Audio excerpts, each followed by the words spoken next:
સ્થાનિક સ્વરાજની ચૂંટણીઓમાં જે રીતે લોકોની વચ્ચે માહોલ હતો, સરકાર સામેની નારાજગી હતી, ભ્રષ્ટાચાર અને ગેરવહીવટથી લોકો હેરાન પરેશાન હતા, પણ પરિણામો જ્યારે આવ્યા ત્યારે અપેક્ષાથી વિપરીત પરિણામો આવ્યા. સ્થાનિક સ્તરે એ સંગઠન સૃજન અભિયાનના માધ્યમથી સંગઠનની નિમણૂક કરવામાં આવી.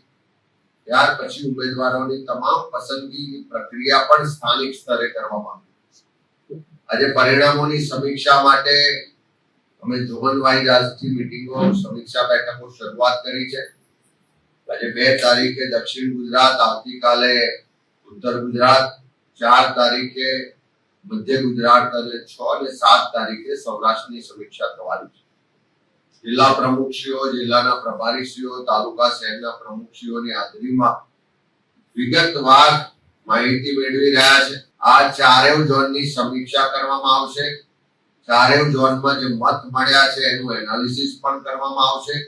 જ્યાં પણ સંગઠનમાં ત્રુટિઓ રહી ગઈ, સંગઠનમાં જવાબદાર લોકોએ કામ નહીં કર્યું હોય, કોઈ એન્ટી પાર્ટી એક્ટિવિટીમાં ભાગ લીધો છે, એવા તમામ લોકો સામે આ સમીક્ષા બેઠક બાદ પગલાં પણ લેવામાં આવશે.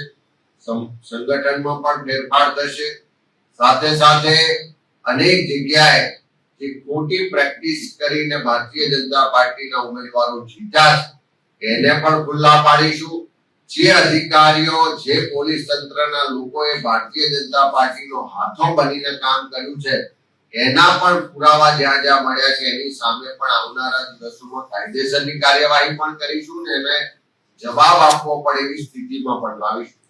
ઓવરઓલ આ સમીક્ષા બેઠક બાદ નવેસરથી દરેક જિલ્લામાં જઈ ઉમેદવારો સાથે, કાર્યકરો સાથે વિસ્તૃત સંવાદ કરવામાં આવશે અને 2027ના મિશન સાથે જમીન પરથી સંગઠનને મજબૂત કરી ફરીથી લોકો વચ્ચે જવાના કાર્યક્રમો સાથે કોંગ્રેસ પાર્ટીના અમારું નેતૃત્વ, કાર્યકરો આગળ વધશે. આ જ પ્રકારની તમામ અપડેટ જોવા માટે ન્યૂઝરૂમ ગુજરાતને લાઇક, શેર અને સબસ્ક્રાઇબ કરવાનું ભૂલતા નહીં.